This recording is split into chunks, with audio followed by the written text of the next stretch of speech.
name is Gallo Patterson. I'm a senior food sciences chemistry dual major from Atlanta, Georgia.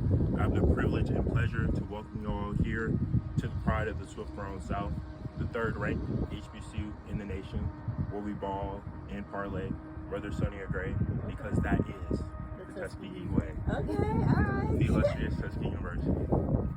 So behind us is our campus monument titled Live in the Veil of Ignorance. It was actually unveiled on April 15th, 1922, and over 100,000 people are actually here to witness the occasion. It was designed by Charles Keck, and it depicts Booker T. Washington actually unveiling the veil of ignorance from a former slave. The former slave actually has an open book, ladle, and an anvil that just shows the struggles from enslavement to where we are now to prospering. And it reads, he lifted the veil of ignorance and pointed the way to progress through education and industry. So, yes. This campus monument. This is like the heart and center of campus. And yes, there's actually a replica of this statue at Booker T. Washington High School in Atlanta, Georgia. There's also a smaller one at Hampton University, our sister school. So now I'll bring y'all's attention directly on the game playing during the night here on campus. So another interesting fact is, well, Architect is a 5-year program, and before we continue, it's just something significant that y'all can just see just from the first glance. We're like, okay, this is where Tuskegee is. So, just some additional significance.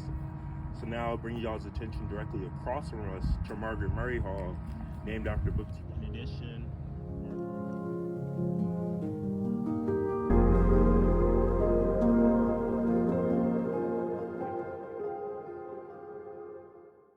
it had approximately 1.2 million bricks. It was actually the first building in Macon County with electric lights. And also to the top right-hand corner is actually an illustration of the singing windows. It actually depicts 11 Negro spirituals. And that was installed under Robert Moulton's administration, our university's second president. But since it was burnt down in 1957, the chapel that we have behind us is the university's second chapel, built in 1969. It was just something interesting that y'all can tell by just external eyes of this chapel. Just architect, like how's because lightning strikes at a 90-degree angle. So to prevent the chapel from burning down again, they ensured that there are no 90-degree angles on the outside. So that's lightning? Yes, that's what happened.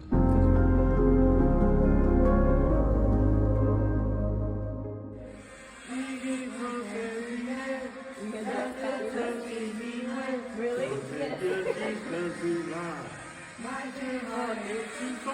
That's what we do every day. That's the Tuskegee way. Sunny or gray. We don't go and hide. We get drunk every day.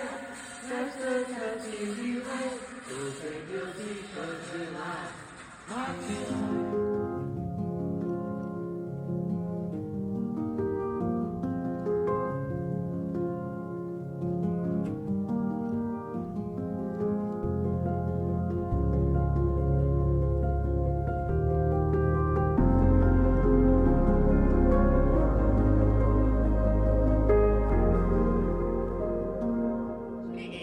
in Alabama has been graduating qualified flyers for some time.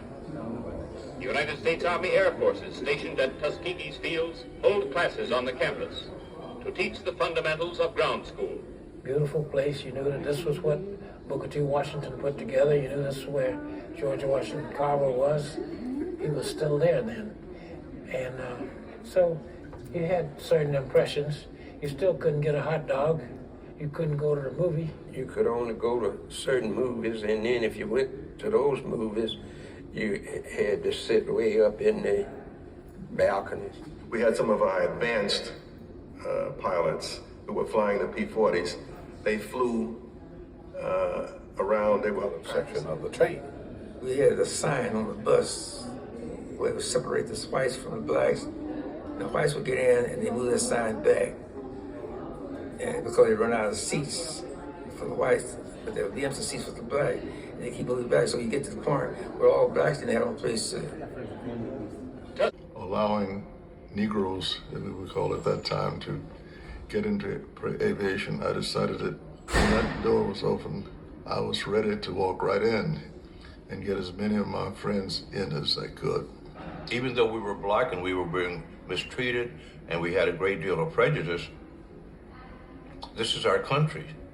So we have to fight for our country.